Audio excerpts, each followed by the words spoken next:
Most image transfers on clay are flat. Let me show you how to give your pieces shape, depth, and a whole new level of intrigue. Hi, I'm Mihaela from Learn Polymer Clay, and let's dive in. I'm working with white polymer clay passed on the setting number 4 of my Atlas pasta machine, and this is the beautiful image that I want to transfer onto the polymer clay. I'm using rubbing alcohol, so I applied a little bit of rubbing alcohol, not too much, not too little. You have to play a little bit with the amount of rubbing alcohol, and then I just put the image facing downwards, and I gently tapped it with my fingers. It is very important to avoid kinks because they would result in less beautiful transfer. And when working with image transfers, you'll have to take the time and burnish the image into the clay. And when you think you've done enough, you should burnish a little bit more. This is my motto for when transferring images into polymer clay. And then I applied more liquid. You can use water at this point of the process. I usually use a little bit of rubbing alcohol because I have it handy already.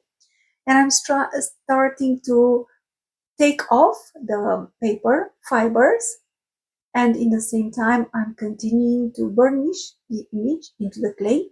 And you'll notice that in some areas I am able to take off larger pieces of paper, and in other areas I am just taking smaller paper fibers, and you might need to add a little bit more liquid and continue removing the paper fibers. Sometimes I get lucky and I am able to remove larger pieces of the paper. And when removing the paper fibers, I am very careful not to press on the clay, but I'm just touching very lightly the clay, and I'm working on top of the clay. I'm just removing the paper fibers.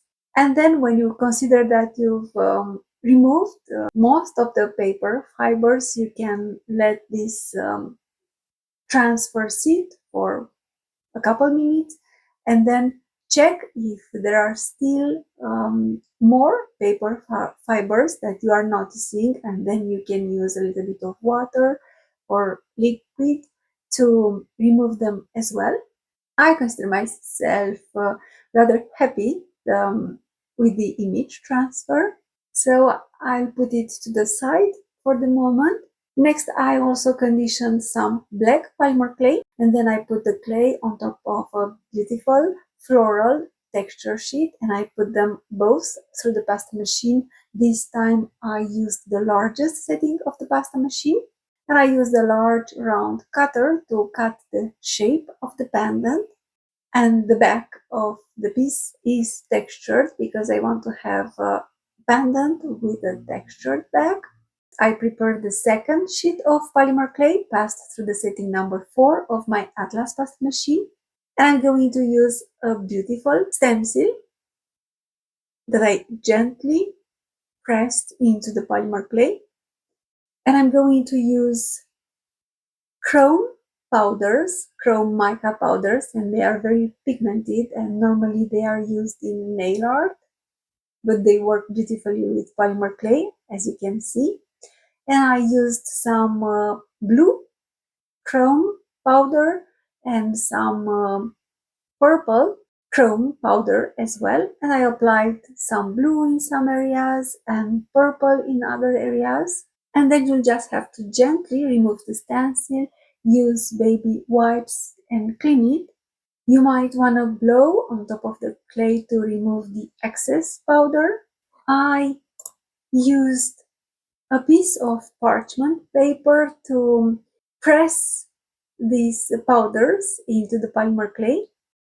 So I applied a piece of parchment paper on top of the clay, and I tapped gently on top of it, and I removed the excess powders as well. And then I'm just going to use a rigid plate and I'm going to cut strips of clay. And I'm going to use these strips to embellish part of the front of the pendant.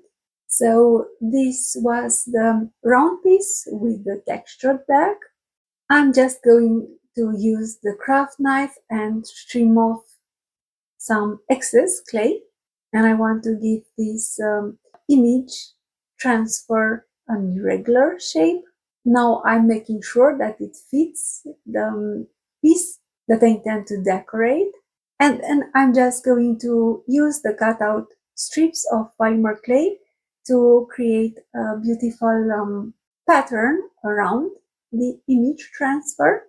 And you'll notice that I'm slightly altering the initial pattern, so I'm not trying to place these strips as they were in the initial pattern.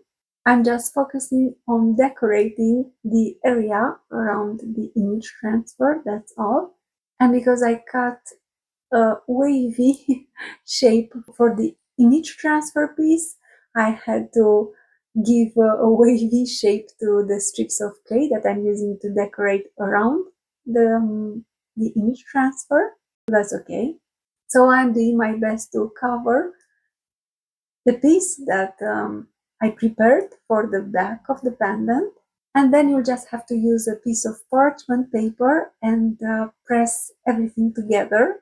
And in the same time, press these pieces into the back.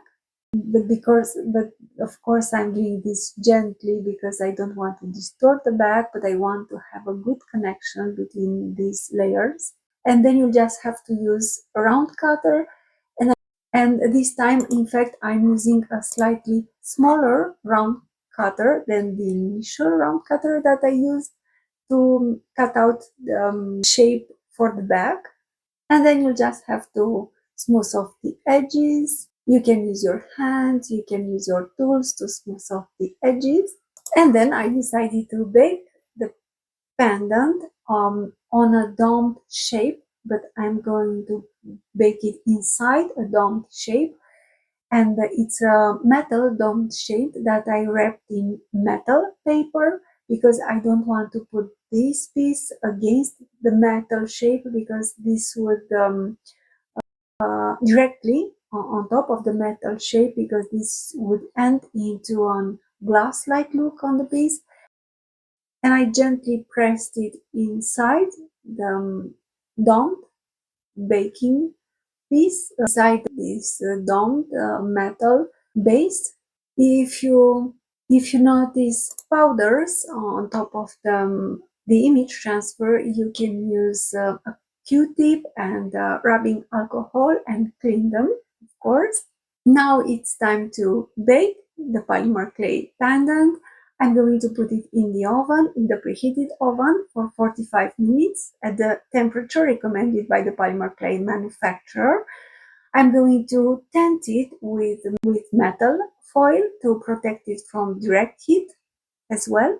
And I decided to finish this piece and in the same time protect the image transfer and the powders and the mica powders by applying some Renaissance wax. And so I applied a thin coat of wax. And normally this kind of wax is used even in museum exhibitions to protect photos and illustrations. Then you'll have to check if you need to sand. And I decided to finish by applying some Inca Gold teal metal wax on the margin.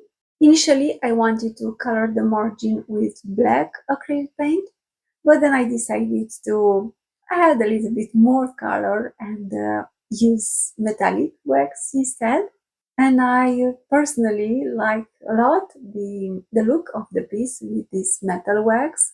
If you notice that you put the metal wax in areas where you don't want such colored wax, you can use baby wipes and gently remove it from those areas. I noticed that I had some on the back and I used baby wipes to clean it. But anyway, if you notice later when the wax is already dry, you can use sanding paper and sand it off. And then I decided to make an attaching system for my piece. I drilled 2 holes, and so in order to make an interesting attaching system, I decided to use 22 gauge silver color wire, and I used round nose pliers to make like a spiral, to make like a spring in the middle. And then I put the 2 ends of the wire in the holes that I made using a hand drilling tool.